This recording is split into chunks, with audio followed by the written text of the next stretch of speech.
In the dusty old tower room, Amara awoke feeling a bit weak, her memories beginning to return. She didn't know how much time had passed, or even the tribe had noticed Crimson and Amara's absence. The fair girl tried to free herself, but with no luck, the jail door was locked. What now? Amara thought, and paced around the room to find anything, or more of anywhere else to exit from.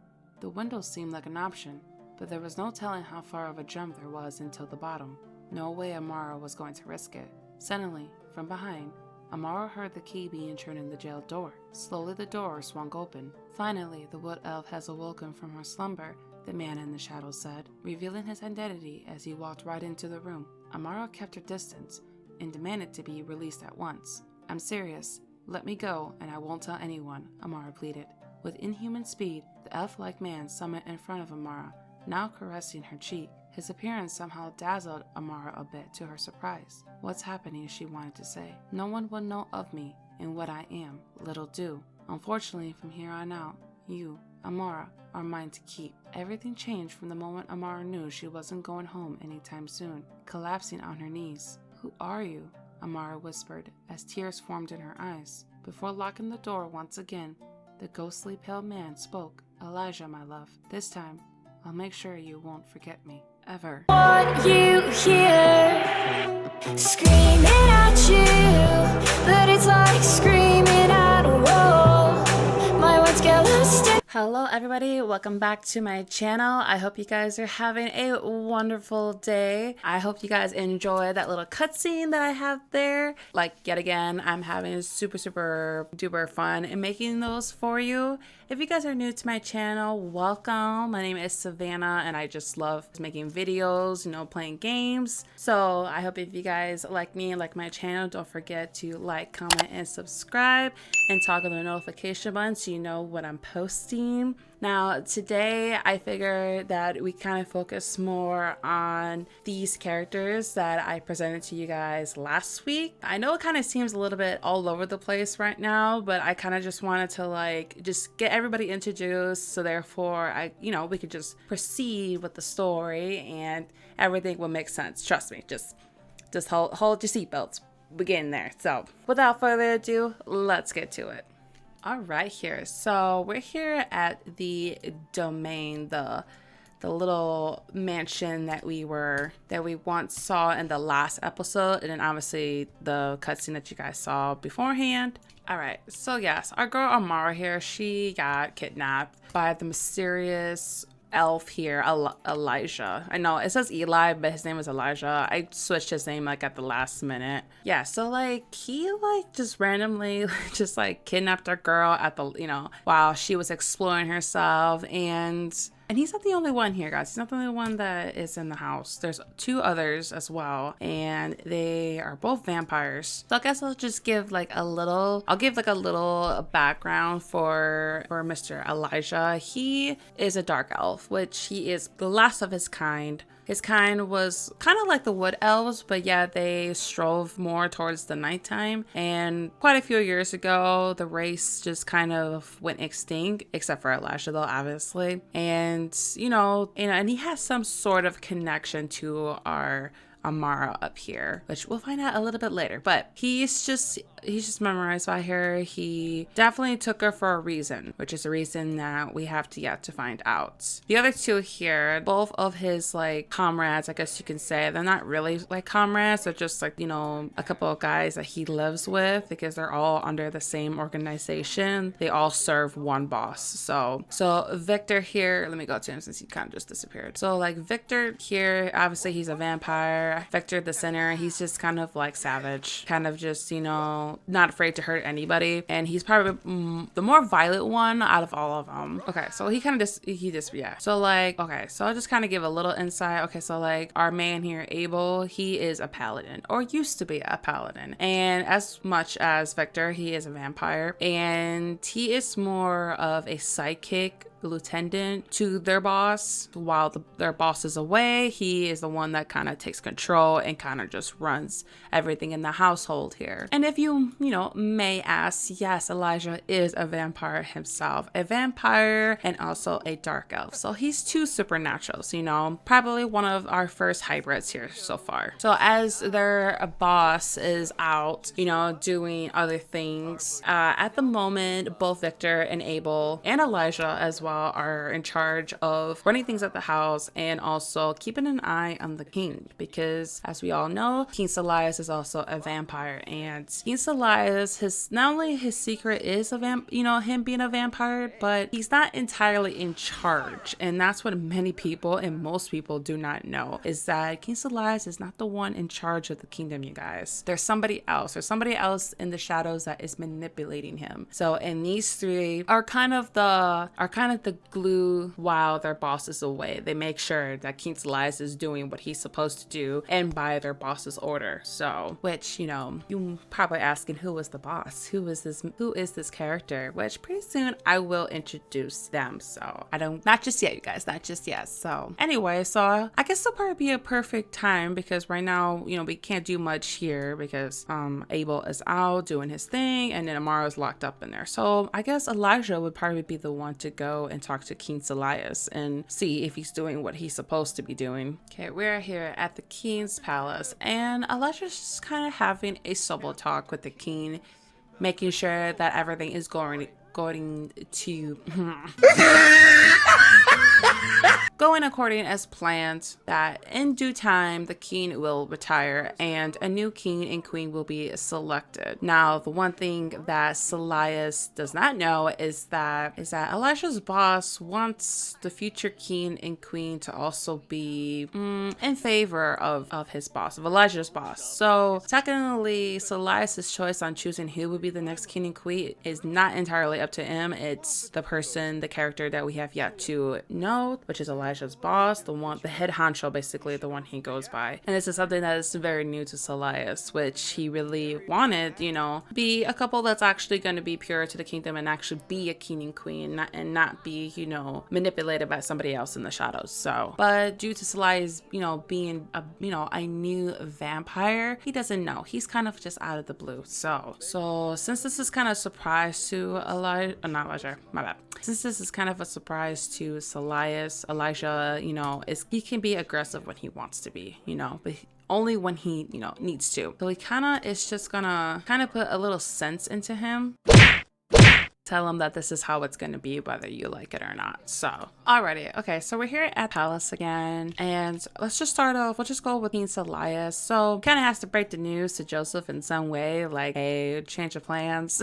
And, alright. So, let me find Joseph real quick. Okay, he's over here. So, since, he is, somewhat the runner-up to be king, so let's just give him the title as, just recognize him as a crowned royal. So, therefore, he is set to be king. Joseph is obviously ecstatic. He, is down for it, wants it, but the only thing is that King Elias is leaving out a small little detail, and that's, you're gonna have to become a vampire in order to be king, which this is something that's very out of the blue for Joseph, considering that he does not know what's really going on, like what's the story here. So, but since he kind of already got the title handed to him, Joseph, him kind of being sort of centered a little bit and kind of just being a guy if he wants something, he's gonna take it. It's a cost that he doesn't seem too great, and he's kind of willing to do. So therefore, it kind of took a little stress off of King Elias. Yeah, they were crowned royal. Joseph is a crowned royal within the monarchy. Official, Joseph is going to be the next king, and he accepts as far as carrying on the vampire curse. He kind of questions why, but it's, he kind of thinks it's nothing compared to being king. That's what he wants. He wants to be the ruler. So, but he still doesn't know that he has to marry Princess Veronica. Judging on how Joseph is, I don't think that will be too much of a bother. Alright, so our Miss Belle over here, oh, she's cooking, which is something that her mother used to do. Her mother used to make quite a bit of goodies for her and her sister, which is something that Belle carried over after her mother passed away, the past queen. This is just kind of cute. Which, by the way, I really love this kitchen, you guys. I love this palace I downloaded off the gallery. So, if you guys like it too, I will link it down below so you guys can go ahead and show support to the creator who made this and put all this time into, detailing it and constructing it, which kudos to you. Okay.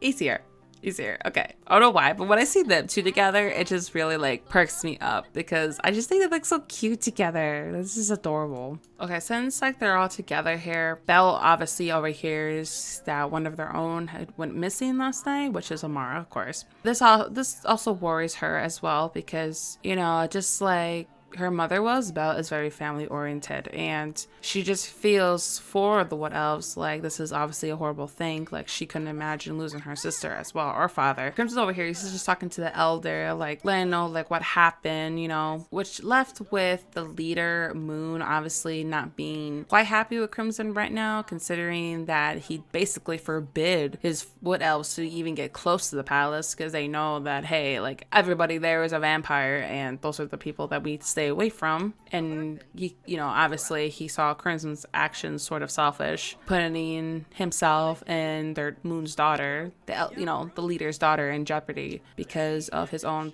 selfish reasons. And there you guys have it, you guys. I'm gonna stop the video there. I hope you guys enjoyed it, and I hope you guys are enjoying this series so far. I know that it's kind of all over the place right now, but don't worry, we're just getting everybody, you know, introduced, and then the story will make sense. So, oh my gosh, look at that sunrise. Perfect timing, I tell you. Anyways, if you guys are new here, don't forget to leave a like, comment, and subscribe. Also, don't forget to toggle the notification button so you know when I'm posting. Like always, I will see you guys in the next video. Mwah.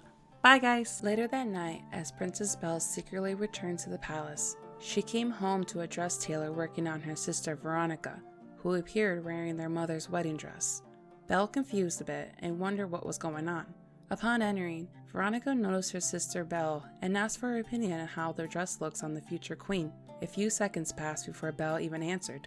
Belle always, even at a young age, wanted to resemble or be like her late mother, dreaming one day she would too fit into the white silk dress as the late queen. There you go, spacing out again, Belle. Veronica was irritated. I'm sorry, you look beautiful in that dress, Veronica. This is really exciting. You're going to be queen. Belle expressing her happiness for her sister. Veronica then dismisses Belle, for she didn't need her anymore. As Belle drifted off down the hallway, Veronica just gave a smirk, for she knew taking the throne would mean taking something that Belle could never have: power. Close to the palace, another woman felt utterly defeated. Amara feeling herself go insane within these cold stone walls.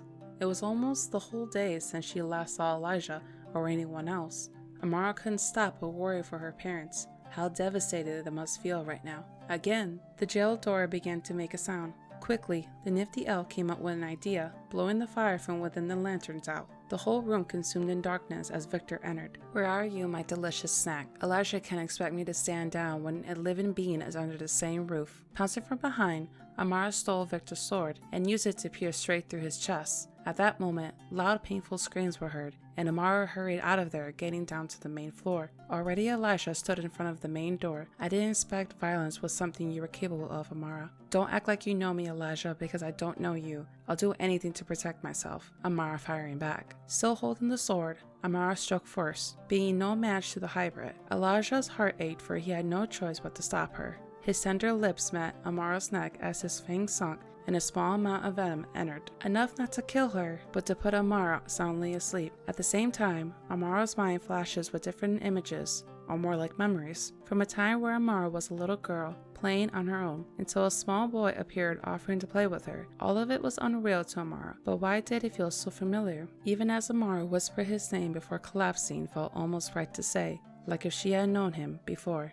Far away from the kingdom, Abel finally made it to his destination, taking the whole day to get there. What seemed like an old ruin happened to be the old palace to the previous king and queen long ago, a time where the royals appointed him as Abel the Paladin, or Paladin of all Paladins. Honorable name to an honorable path, Abel thought. Coming here every once in a while reminded him of that. However, sorrow is what Abel would feel, for it was the only happiest times of the former Paladin. Immortality in replacement for honor, it wasn't right. However, in order to find the vampire that killed the ones he adored, the one he loved, Abel must be just as strong to defeat the culprit. Abel, I see you got here before I did, a voice coming from behind. Yes, it is I, like you asked, Abel formally posturing up. Sign for respect. Like I remember back then, You did the same thing. Never once did Abel the Paladin forget. A real man you were. Still are, said the anonymous woman. I don't think I can ever be that man again. That night changed all of our lives, including yours, Catalina, Abel said. Going after the one who took everything from us is the flame we need to avenge ourselves. That's why it is important we keep King's Elias in check. He's our ticket, Catalina responded.